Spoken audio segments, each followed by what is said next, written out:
Hi, my name's R.J. Joseph, creator of My Ancestors' Voice, a documentary series that will focus on preserving the wisdom of Native American elders. The idea came to me one night as I was thinking of my family. I am the youngest of 11 children, our parents being of Cree descent. We were raised in a predominantly white farming community off the reservation. Our parents taught us how to live in both worlds, white and non-white, meaning we were educated in a regular school curriculum, while at home they taught us our Cree language and traditions. My brothers and sisters speak Cree fluently, while I can barely speak it at all. The reason being that I just was not that interested in my culture.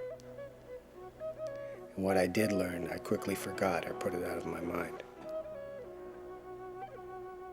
Today, years later, I deeply regret the choices I made. I wish I had spent more time listening to my elders. Now that I am older with children of my own, the knowledge I have of my culture is limited, and I am unable to pass on those rich traditions. My grandparents and my father have passed on. My mother is 80 years old. She is the only one left who truly knows the language and traditional ways of our people. She's the last of the real wisdom keepers of my family. It is my belief that if this is happening in my family, it is happening in every Native American family. My ancestors' voice will document and preserve these elders and their wisdom for generations to come.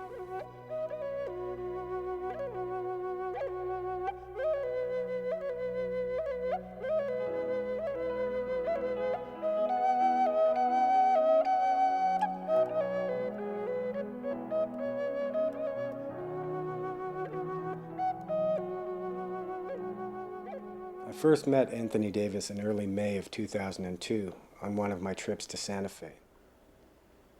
He was introduced to me by a Native American sculptor and good friend, Tim Shea of the Penobscot tribe. Tim had told me about this 90-year-old Pawnee man who had made the most beautiful fans and had done so for the past 50 years. Upon meeting Anthony, I was amazed at how bright, agile, and talented he was. After all, he was 90 years old. His fans were truly magnificent works of art. The detail, the colors were unbelievable.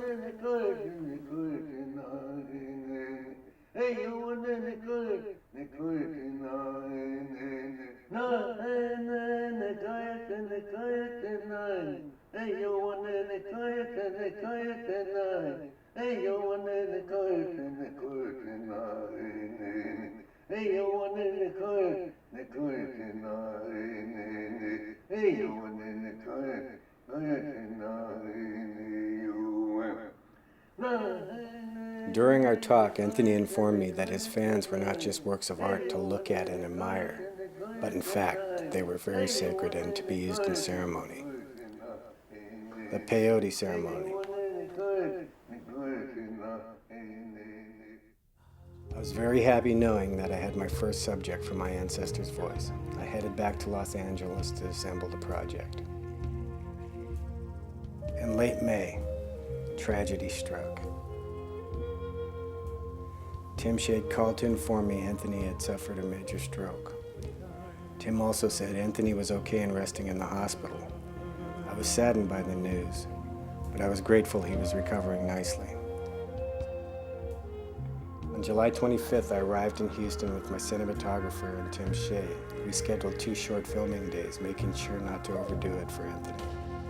You're of what tribe? Pawnee. Pawnee? Pawnee Indian, yeah. Oklahoma. Oklahoma, yeah. What year were you born? 1911.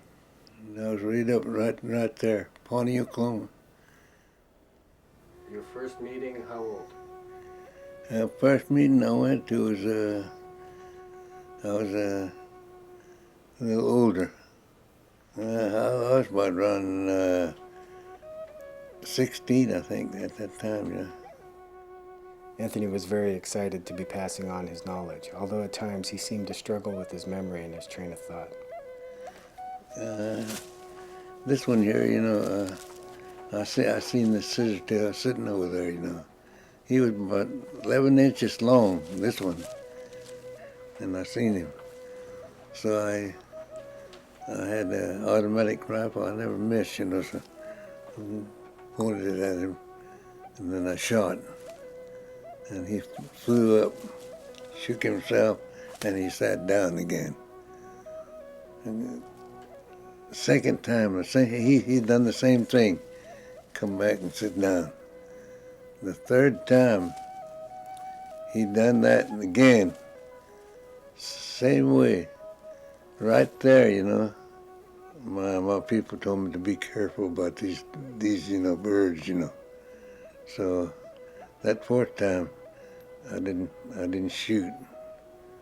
I let him go, and I went on home. He was a long one, about 11 inches long, real pretty one, you know.